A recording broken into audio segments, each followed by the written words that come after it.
It's your future with Joyce Gioia. Want to know what's coming and how to prepare for it? This show is for you. Armed with this information and these insights, our host Joyce Gioia will help you make better decisions both personally and professionally. Joyce will cover all the trends, from social to economic, to workforce, and more. You will have a chance to get your questions answered in a segment we call, I'm Glad You Asked. This is one show you can't afford to miss. Now on Futures Television. It's your future with Joyce Gioia. Hello and welcome to It's Your Future with Joyce Gioia. I'm Rom Gayoso, co-host. We are broadcasting via Futures Television, the home of the future on television. If you're listening to the show via podcast or watching us on TV, you too can be part of the conversation. Just visit our YouTube channel, and that is IMCI Magazine, where we continue to chat about the topic of the day. You can also access this information on our website, and that is www.futurestelevision.com, so don't be shy.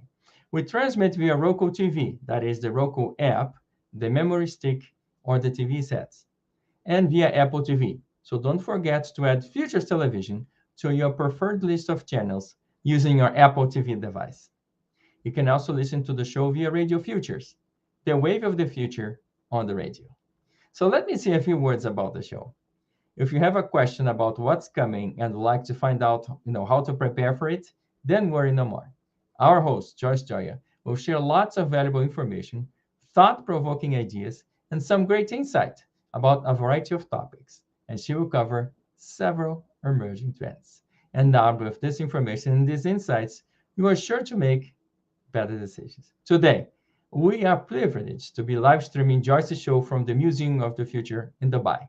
We are highlighting the main stage presenters at the 20th anniversary conference for the Association of Professional Futurists, APF. So without further ado, let me introduce the star of the show, Joyce Gioia. How are you doing today? Just terrific. Thank you for asking, Rom. It's morning here, but it's evening back in the United States. You are literally speaking from the future. Indeed. This is a stunning building, and we're privileged to be in its main auditorium today. Wonderful. I see you have a good friend with you, Shermon Cruz. I do. My good friend Shermon Cruz is the chair of the APF board. Shermon, welcome. We're really happy to have you here.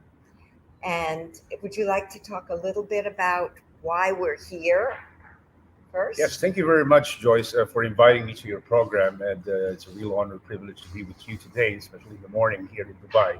So why in Dubai? Of course, this is the inspiration that we got from the Association of Professional Futurists, wherein many of our APF members attended the Dubai conference way back in October. And the conversation was just immensely deep, wide, the breadth and depth about the conversation regarding the futures of technology, the practice of the profession, and how foresight are integrated and studied by the industry was just pretty quite powerful. And of course, it's not just about the conference, but of course, the Museum of the Future. Yes. Yes, and when I stepped in here in the Museum of the Future, of course, it was pretty amazing to imagine, what if, right? Like, ask the question, we celebrate the 20th anniversary of the APF in the Museum of the Future. Oh, well, what better place, right? Right, and definitely yes. And because of that, of course, the APF has started to organize and coordinate with our partner, which is Dubai Future Foundation. Mm-hmm. And in fact, this celebration is a part of the series of partnership that we have with the Dubai Future Foundation. And we're pretty kind of exploring ways by which we can push the frontiers of foresight in the 21st century. Right, and work together, Yes, presumably. definitely, yes. Right. So what I'm hearing from you, Shermon, is that this is the first of many events that we will have here, right? Yes. In fact, last October, APF, together with the Dubai Future Foundation, with the other futures organization like the World Future Studies Federation the Millennium Project, and the Public Sector Foresight Network agreed to support and help the Dubai Future Foundation set up the Global Future Society. And yes, and we're A still new organization. Yes, it's a global organization that is committed, to engaging, different foresight organizations and sectors, whether you're a futurist or a non-futurist, but it has an interest in futures, particularly in practice and in scholarship, is that we aim to expand, the understanding, use, and application of foresight in different domains. Yes, and the sharing of not only information and insights, but ways of doing things that Right. work, that does make a difference. You may not be aware of this, Sherman, but in the management consulting field, there is an analogous situation. There is a global organization called ICMCI, which is the Institute of Management Consulting Institutes. And each of the country organizations, in the case of the United States, it's the Institute of Management Consultants, USA. And each of those belongs to this global organization. And it really works because they're able to the degree that time zones will allow, they're able to share information, to share ways of doing things that work for one or the other. And that really makes a difference. So what are you most looking forward to in terms of this conference? Oh, yes. Look forward to a lot of things. And of course, as we look back, definitely we will be looking back in the last 20 years when the APF was founded in the US by our friends and colleagues, in Houston. Yes. And of course, I look forward in which we together, those attending the conference, including our partners, get to explore what the future of the APF look like, at least for the next 20 years. So we will be having a lot of unpacking, exploration, and conversations about how foresight has evolved in the last 20 years. And if it continues to evolve, how might that look like? What would the future of the futurists look like? Yeah. Yes. So what would the future of the futures foresight practice feel like? Right. Yes. And what is the future of the Association of Professional Futurists? I think that is the most compelling question that we will be exploring in this two-day conference. Great, great. Well, thank you so very much for being here. Let's now, we're going to jump to Luke Tay. Ram, you have a brief introduction for Luke Tay. Can you do that for me, please? Absolutely. So Luke Tay is the founder of Cornucopia, a Singapore-based foresight and strategy startup with a focus on geopolitics, public policy, cross-stakeholder collaboration, and urban and international food systems and sustainability. He works with governments, corporates, and the civil society to advance future-ready thinking and practice. Welcome, Luke. Thanks for being here. Luke, it's great to have you as my guest on my show. I've had a wonderful time partnering with you. Luke and I are going to be doing a workshop together this morning. Yes, and indeed. We're really looking forward to doing that. So tell me a little bit about the fact that you had decided that perhaps out of this conference, we should come up with something like a Dubai declaration or take what comes out of all of the workshops and sort of bring it together and talk a little bit about that for me. I deny everything. I'm just kidding. No, so it's a team effort. I think we were ideating, and it's so exciting, as we were crafting what all the delegates will experience over the next 2 days.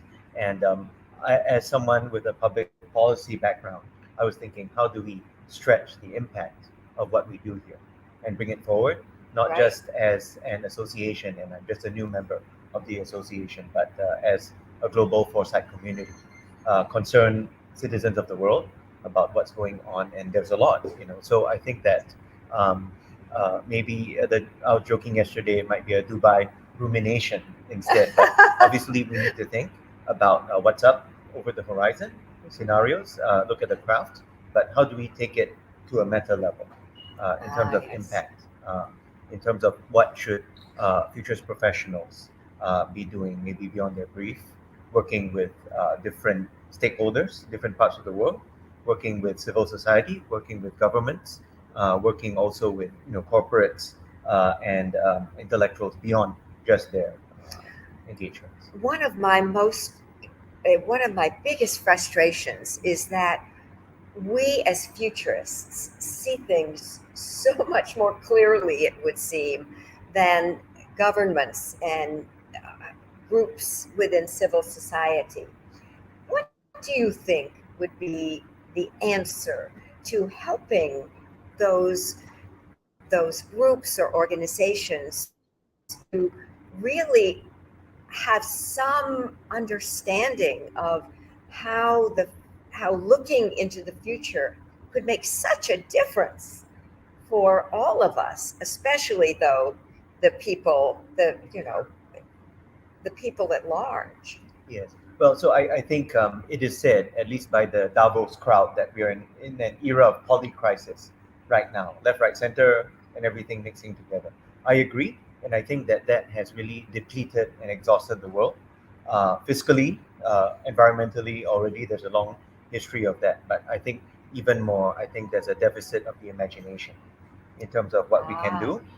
There's a faith in technology that perhaps is a bit misplaced or myopic, because we need to look more broadly at that, at social technologies, at civilizational innovation as well. So all that, I think futurists have a pivotal role to play in terms of futures literacy and giving people the frames and tools to have agency and to penetrate the fog of war, to chart a path forward. You said something really, really interesting, and that was the deficit of understanding that they have creativity. And I was privileged to serve as the clinical professor for leadership and innovation a board semester at sea. And when I was there, some of my students, I would say about 25% of them, said, I'm not creative.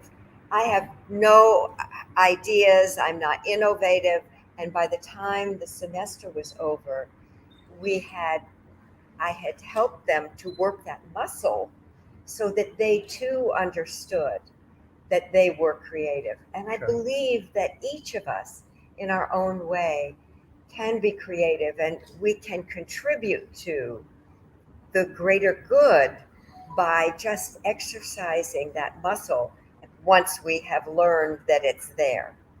Yes, indeed. I think it's nature and nurture, but I think that even among futurists, there are different people with different skill sets and what makes them tick.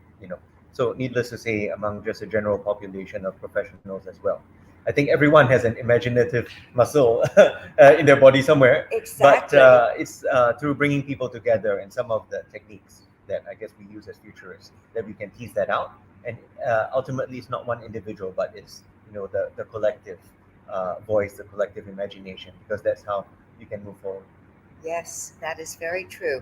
And I believe, is Richard Hames here? He is. Okay, so thank you so much, Luke. And we're going to have Richard come up next. Ram, will you introduce Joyce. Richard Hames? Thank you so much for your time. Thank you. Wonderful. So let's welcome Richard Hames. He's the Chief Strategist at Eternus. Richard Hames takes great pride in mentoring global leaders. Richard is highly conscious of the fact that we cannot fix today's complex problems with today's paradigms. Richard, welcome to the show. Thank you. Richard, it's really a sterling opportunity to have you here and to have you on my show. I'm so happy that you came to Dubai for the APF, and we're looking forward to the conversation that you will have with Patricia Lustig a little later. So am I. Good. So tell us a little bit about the topic that you're going to talk about. Uh, we, it, it's very wide ranging, so it depends in the moment, I think. Oh, Um, okay. but particularly, we're talking about the need for the ability to think in futures terms, think systemically, is needed by everyone, and particularly in terms of the foresight community, I feel that it hasn't been as successful as it needs to be. And so we'll be trying to tackle that and trying to understand why that's the case and what we need to do differently. And why do you think, so why do you think that the foresight community has not been as successful? I think there are various reasons for that, ranging from the nature of the language, which can be fairly arcane and academic for business people, or especially people in government who haven't got time to grapple with that. They haven't got time to say, well, what do you actually mean when you say that? Then the tendency of futurists to isolate themselves and to think of themselves as somehow different, with different knowledge, perhaps.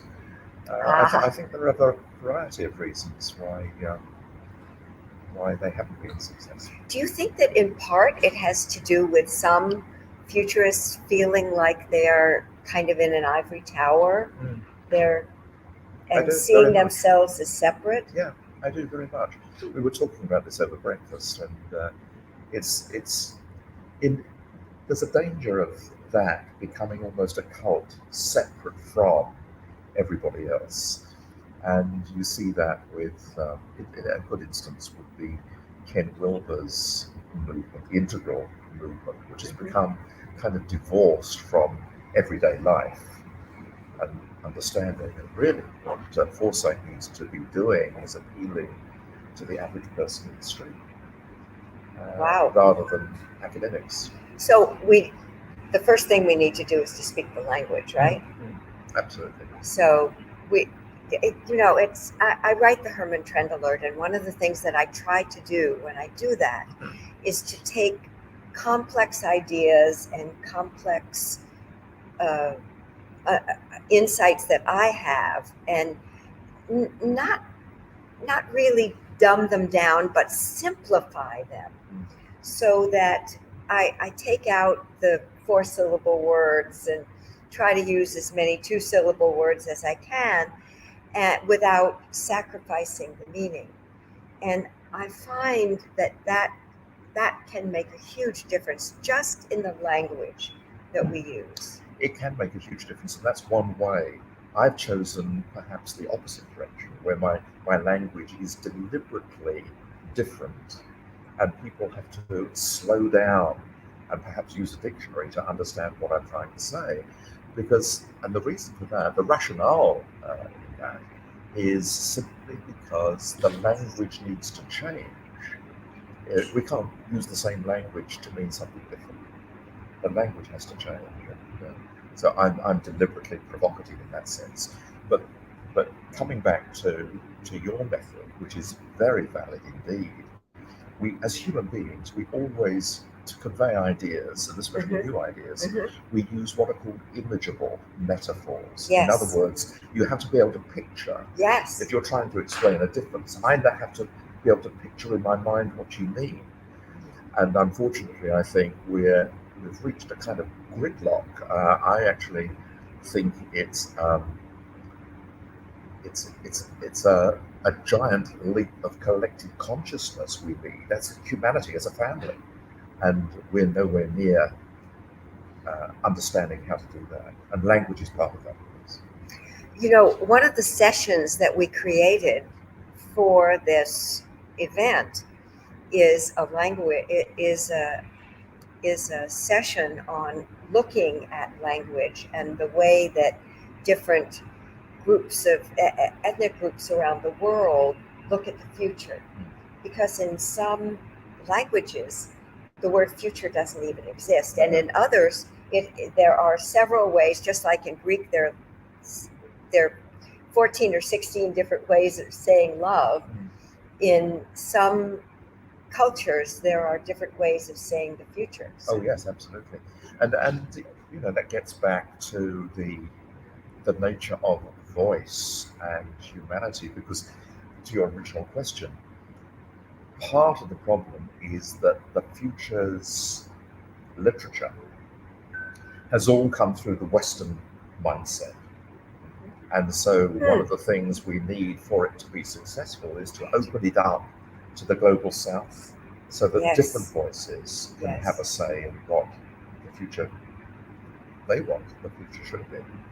Yes, we have deliberately, I happen to have served on the program committee for this event, and we have deliberately created a panel about the global South. Yes. As well as looking at the role that youth could play. Yes, that's so important. Look at me. I'm nearly 80 years old. I'm part of a gerontocracy. Oh, I love that word. And unfortunately, we're not getting out of the way fast enough for young people to say, no, this is our future we're talking about. We need to do this. And my generation still, I think, by and large, especially the rulers around the world, if you look at the age and the nature of then remembering that the world we've got today has been designed by men for men. Male is the default mechanism. That's another problem. I think we should be trying to get out of the way, but we believe we have the solutions to the problems we've caused, which is wrong, of course. So what I'm hearing you say is that we don't know what we don't know, particularly the male population doesn't know what it doesn't know. Correct. Well, I concur. Thank you so much, Richard. This was a pleasure.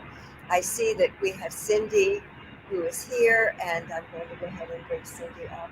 Cindy Frewen, thank you so much.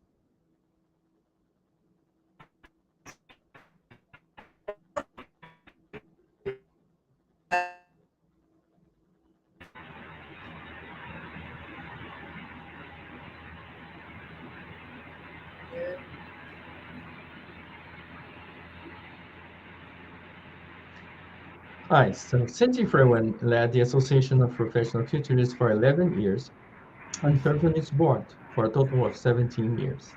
An expert in the built environment, Cindy is the perfect person to be our opening keynote speaker and to talk about the future of Dubai, a city in the desert that fewer than 50 years ago was a sleepy fishing village, and now it's a mega city. Cindy, welcome to the show. Cindy, when we were looking as a committee at who we might have as the opening keynote for this event, there was no question. It had to be, as the song goes, right? Well, you are, in a sense, the matriarch of the organization. You helped make it right when it was not in very good shape. You turned it around.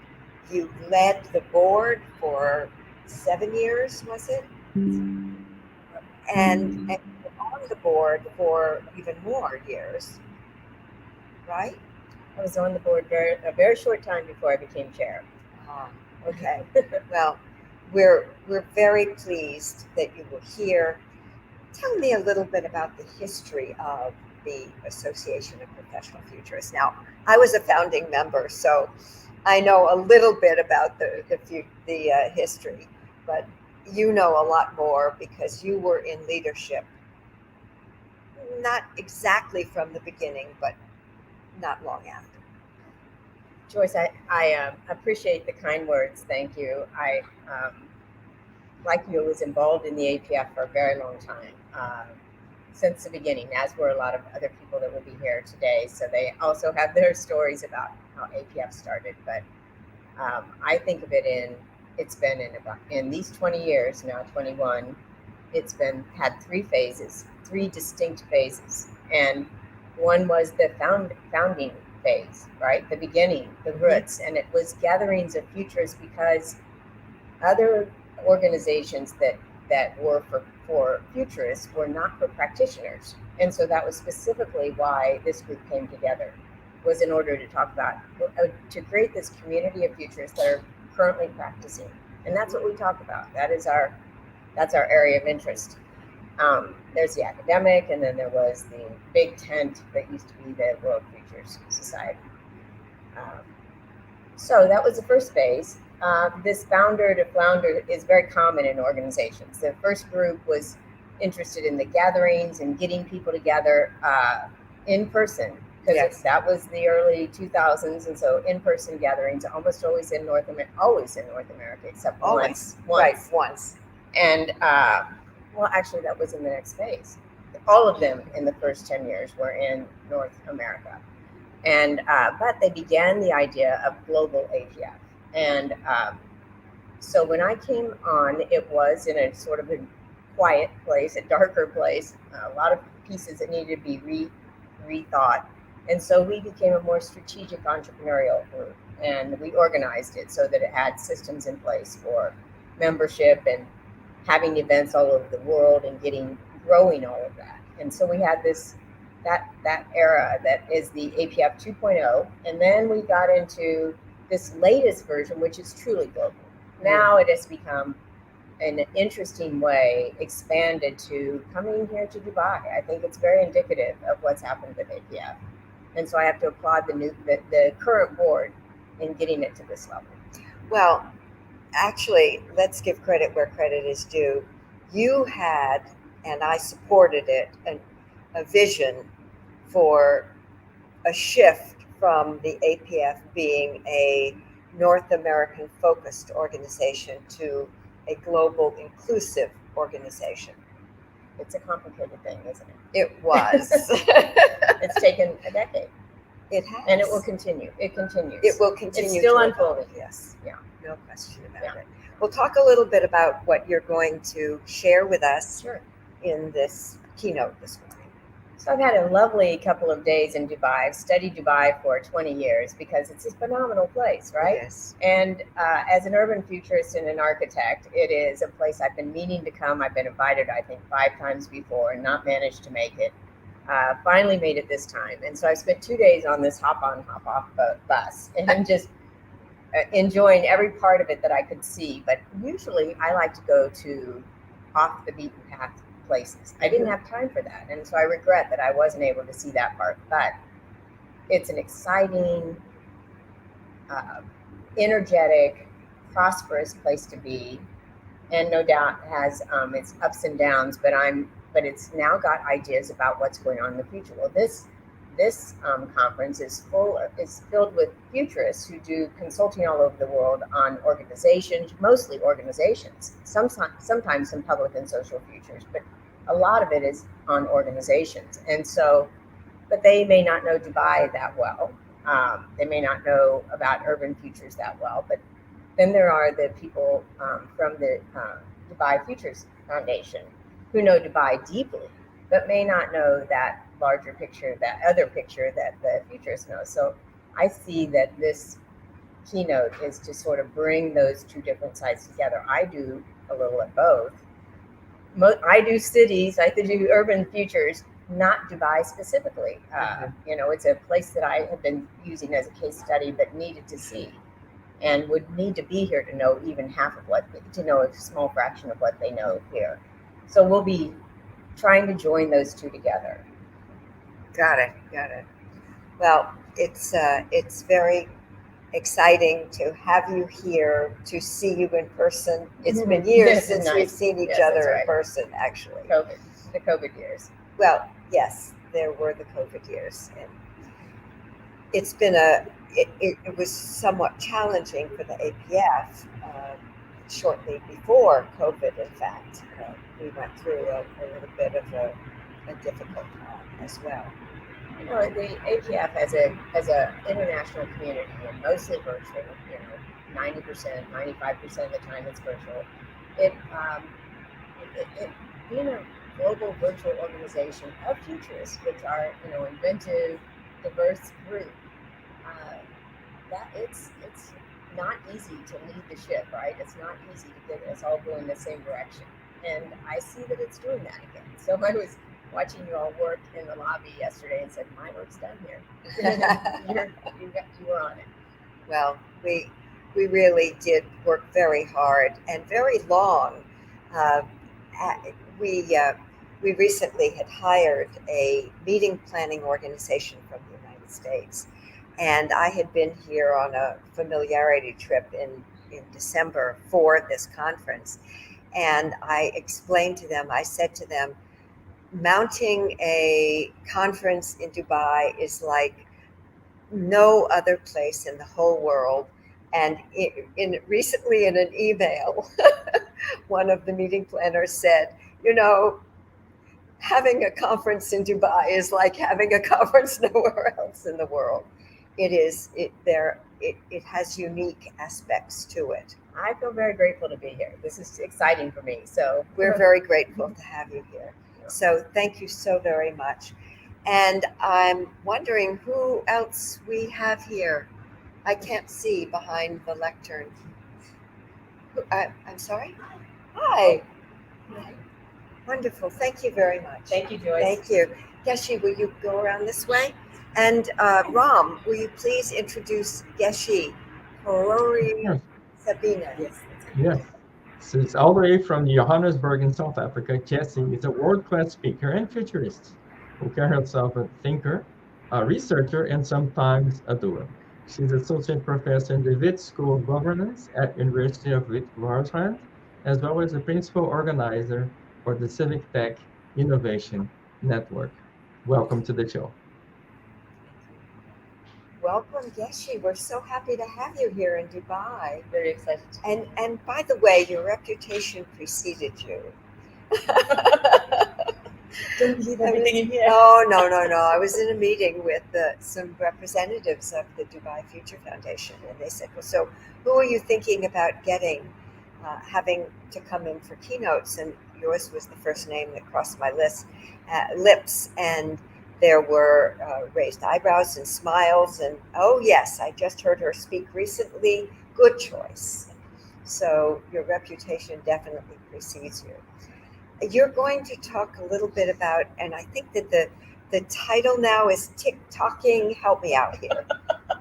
So trying to be as cool as my kids. Well, I find that's very difficult. Yes.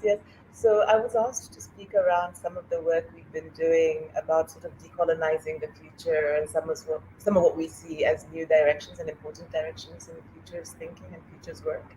But what seems to be a fun way to do it is actually to ask people around the world to speak to the question.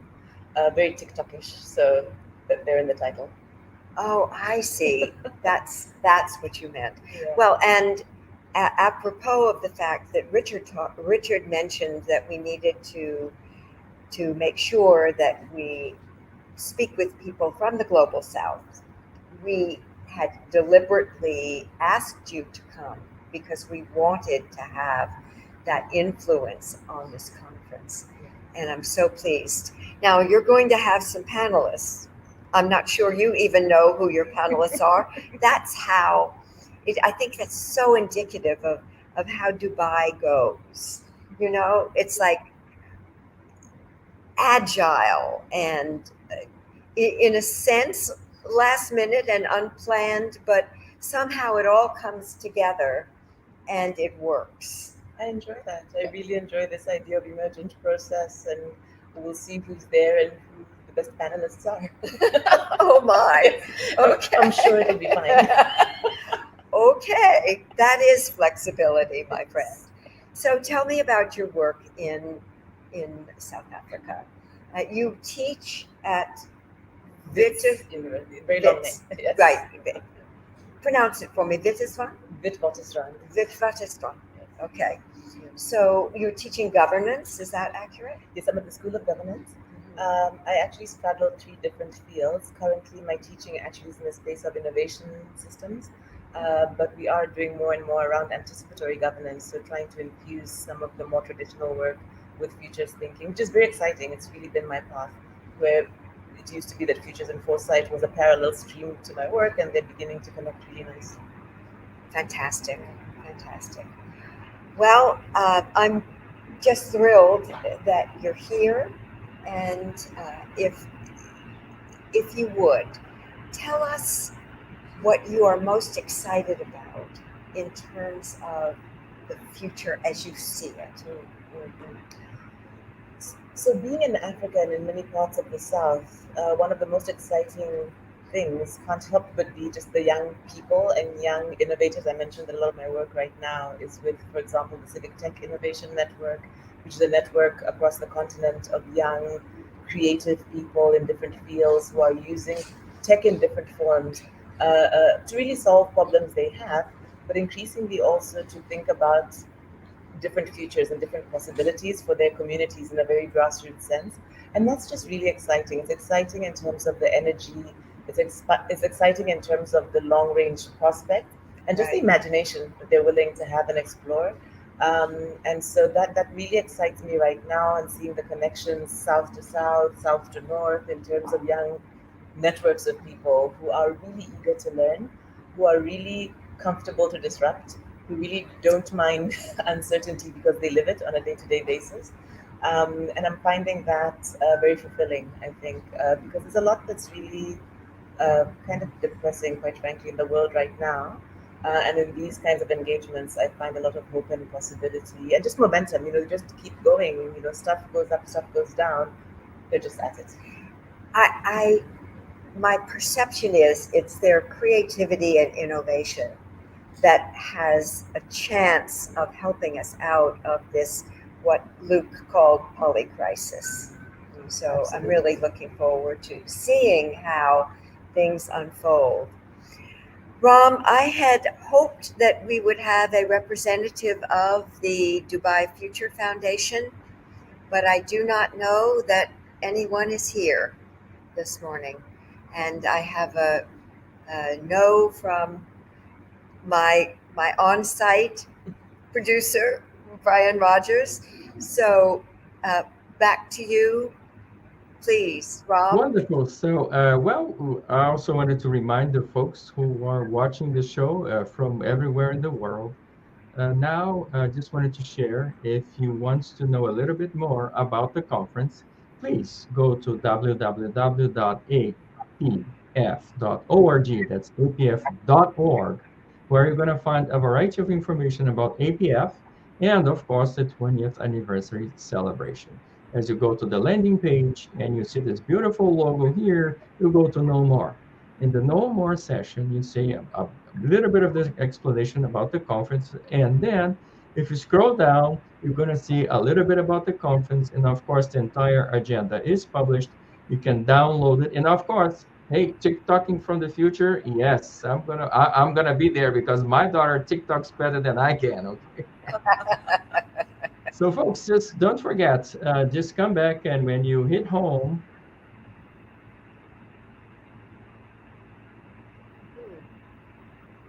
don't forget to register. So registration is on the home page. So again, folks, apf.org, go to the agenda, and then after that, just hit the register button.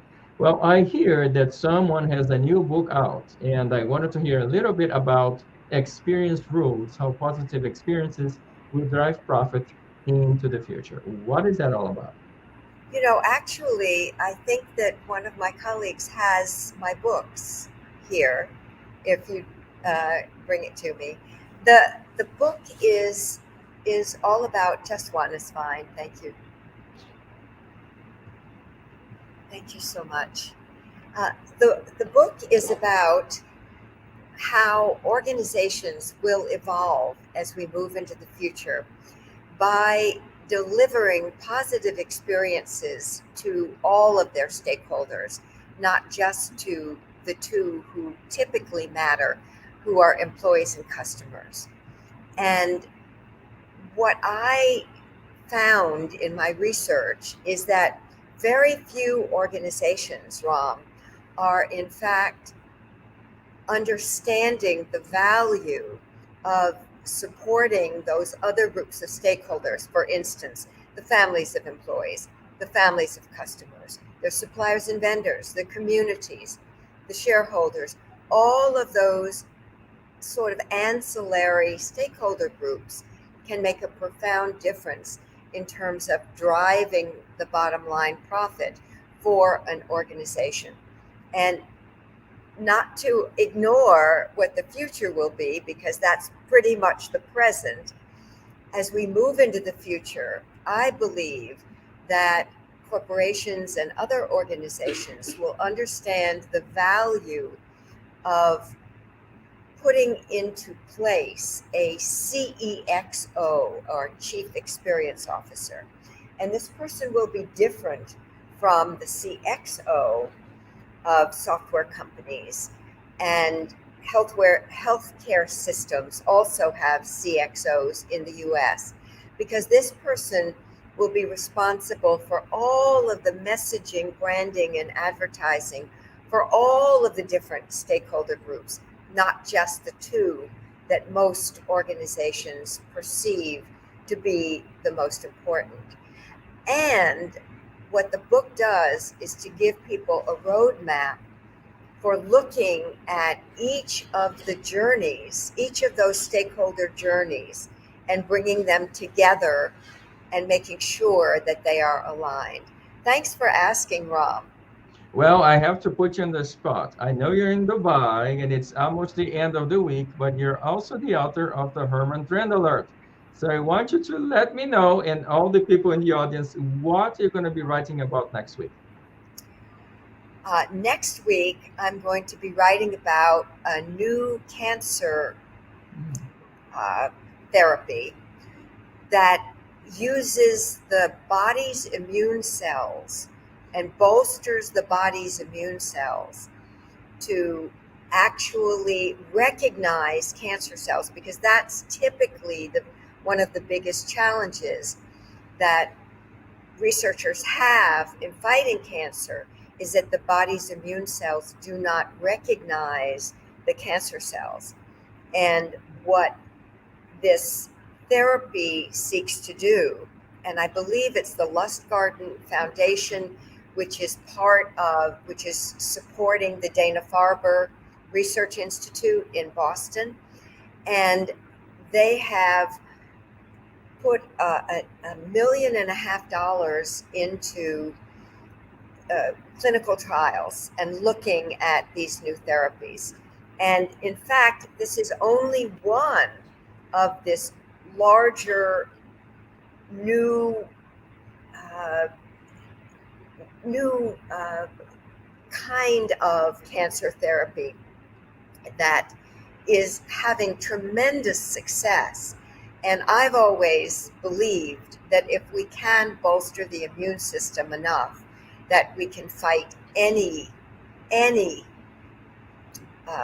disease, any kind of infection that comes at the human body. But it's a matter of finding a way to bolster the immune system appropriately. And we certainly had our challenges when it came to COVID. Wonderful. Well, one more question. And I know you do a wonderful job, and you're so graciously speaking at the VC Latinx conference, which focuses on women and minority entrepreneurs and young entrepreneurs. So tell me a little bit, what are you going to be sharing there? Yes, I'm going to be talking about experience rules for startups there. And we're going to talk about how these startup women entrepreneurs can take the concepts and insights from the book Experience Rules and apply them to their startup situations. Wonderful. Well, folks, thank you so very much, Joyce, Geci, and all the folks of the APF. Thank you so much. And it's time for us to set up now for the conference, because it will be starting soon. So thanks so much for making this happen from Dubai. And thanks to all of my guests, to Geci, to Richard, to Luke, to Sherman, to Cindy. Thank you all.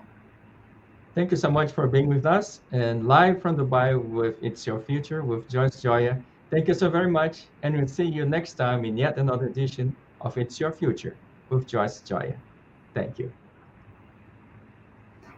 It's Your Future with Joyce Gioia. Want to know what's coming and how to prepare for it?